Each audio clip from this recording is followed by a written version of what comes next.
بسم اللہ الرحمن الرحیم۔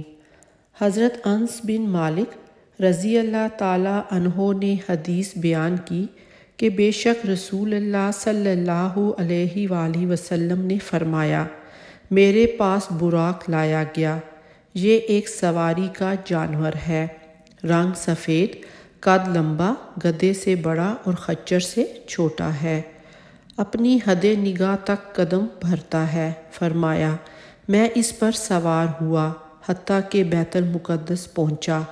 فرمایا، میں نے اسے اس کڑے سے باندھ دیا جس سے اسے انبیاء باندھتے تھے۔ آپ صلی اللہ علیہ وآلہ وسلم نے فرمایا، پھر میں مسجد میں داخل ہوا اور 2 رکعت نماز پڑھی، پھر باہر نکلا اور جبرائیل علیہ السلام ایک برتن نمر کا اور ایک دودھ کا برتن لائے۔ میں نے دودھ منتخب کیا، پس جبرائیل علیہ السلام نے فرمایا، آپ صلی اللہ علیہ وآلہ وسلم نے فطرت کو پسند کیا ہے۔ پھر ہمیں اوپر آسمان کی طرف لے گئے۔ جبرائیل علیہ السلام نے دروازہ کھولنے کو کہا تو پوچھا گیا، تو کون ہے؟ انہوں نے کہا، میں جبرائیل ہوں۔ پھر پوچھا گیا، آپ کے ساتھ کون ہے؟ انہوں نے کہا، محمد صلی اللہ علیہ وآلہ وسلم ہے۔ پوچھا گیا، کیا ان کی طرف پیغام بھیجا گیا ہے؟ تو انہوں نے کہا، تحقیق ان کی طرف پیغام بھیجا گیا ہے۔ پس دربان نے دروازہ کھولا۔ اچانک میں آدم علیہ السلام کے پاس تھا۔ انہوں نے مجھے خوش آمدید کہا اور دعائے خیر دی۔ پھر حضرت جبرائیل علیہ السلام ہمیں دوسرے آسمان کی طرف اوپر کو لے گئے۔ جبرائیل علیہ السلام نے دروازہ کھولنے کو کہا۔ پھر پوچھا گیا، تو کون ہے؟ انہوں نے کہا، جبرائیل ہوں۔ پوچھا گیا، آپ کے ساتھ کون ہے؟ کہا، محمد صلی اللہ علیہ وآلہ وسلم ہے۔ پوچھا گیا، کیا ان کی طرف پیغام بھیجا گیا ہے؟ انہوں نے کہا، تحقیق ان کی طرف پیغام بھیجا گیا ہے۔ اس نے ہمارے لیے دروازہ کھولا تو اچانک میں خالہ زاد بھائی عیسیٰ بن مریم اور یحییٰ بن زکریا کے پاس تھا۔ انہوں نے مجھے خوش آمدید کہا اور خیر کی دعا دی۔ پھر تیسرے آسمان کی طرف لے گئے تو تیسرے آسمان پر یوسف کے ساتھ ملاقات کی۔ ان کو حسن کا ایک حصہ عطا کیا گیا تھا یا آدھا حسن دیا گیا۔ فرمایا، انہوں نے مجھے خوش آمدید کہا اور دعائے خیر دی۔ پھر ہمیں چوتھے آسمان کی طرف اوپر کو لے گیا۔ چوتھے آسمان پر میں نے حضرت ادریس کے ساتھ ملاقات کی۔ انہوں نے مجھے خوش آمدید کہا اور دعائے خیر دی۔ اللہ تعالیٰ نے ان کے بارے میں فرمایا اور ہم نے انہیں بلند مقام پر فائز کیا۔ پھر ہمیں 5ویں آسمان کی طرف اوپر لے گئے۔ 5ویں آسمان پر میں نے حضرت ہارون سے ملاقات کی تو انہوں نے مجھے خوش آمدید کہا اور دعائے خیر دی۔ پھر ہمیں 6ٹھے آسمان کی طرف اوپر لے چلے۔ 6ٹھے آسمان پر میں نے حضرت موسیٰ سے ملاقات کی تو انہوں نے مجھے خوش آمدید کہا اور دعائے خیر دی۔ پھر ہمیں 7ویں آسمان کی طرف اوپر کو لے چلے۔ 7ویں آسمان پر میں نے حضرت ابراہیم سے ملاقات کی۔ حضرت ابراہیم بیت المعمور کے ساتھ ٹیک لگائے ہوئے تھے۔ اس بیت المعمور میں روزانہ 70,000 فرشتے داخل ہوتے ہیں اور یہ فرشتے واپس نہیں آئیں گے۔ قیامت کے دن تک ان کی دوبارہ باری نہیں آئے گی۔ اس سے معلوم ہوتا ہے کہ فرشتوں کی تعداد گنتی سے ماوراء ہے۔ پھر سدرۃ المنتہا کی طرف گئے۔ سدرۃ المنتہا بیری کا ایک درخت ہے۔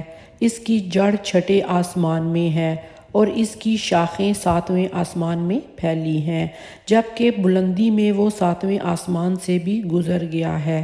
اس کے پھل مقام حجر کے مٹکوں جیسے اور پتے ہاتھی کے کانوں کی طرح ہیں۔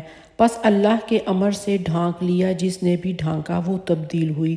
اللہ کی مخلوق میں سے کوئی بھی اس کے حسن کی خوبی بیان نہیں کر سکتا۔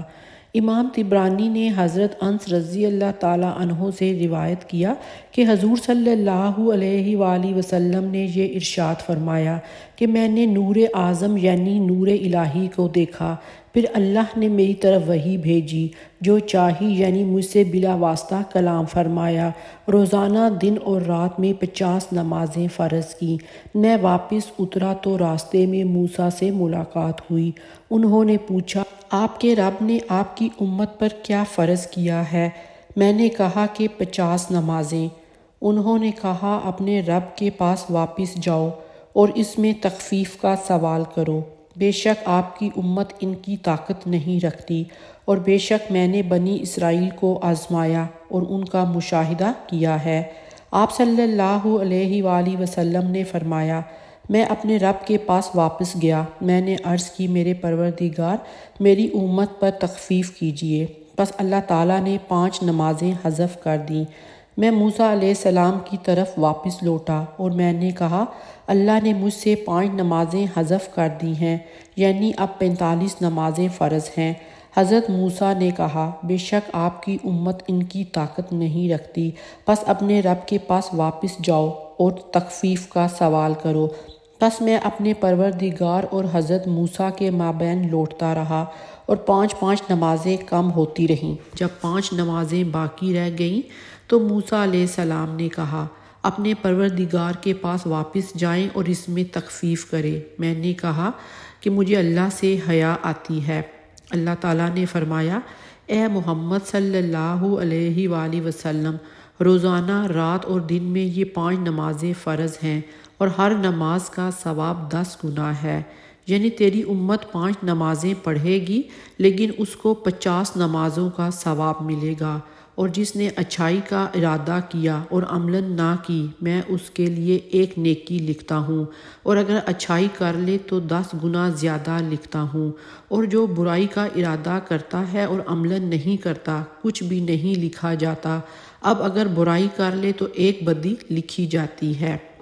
روایات میں آتا ہے کہ اللہ نے 5 نمازوں کے ساتھ 2 چیزیں اور تحفے کے طور پر عطا فرمائیں۔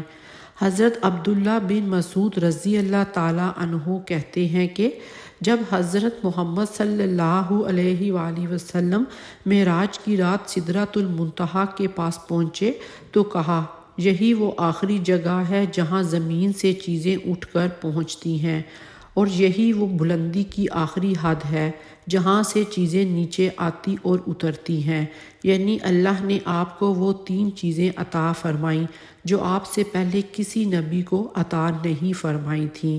نمبر 1، آپ پر 5 نمازیں فرض کی گئیں، سورۃ البقرہ کی آخری آیات عطا کی گئیں۔ نمبر 3، آپ کی امتیوں میں سے جنہوں نے اللہ کے ساتھ شریک نہیں کیا، ان کے مہلک و بھیانک گناہ بھی بخش دیے گئے۔ کبائر کی معافی کی 2 صورتیں ہوں گی، جس کو اللہ تعالیٰ چاہے گا پہلے مرحلے میں ہی اپنے فضل و کرم سے معاف فرما کر جنت میں داخل فرما دے گا، کیونکہ بعض کے بلا توبہ بھی کبائر معاف ہو جائیں گے، ورنہ جہنم میں سزا بھگت کر پھر معافی ہوگی۔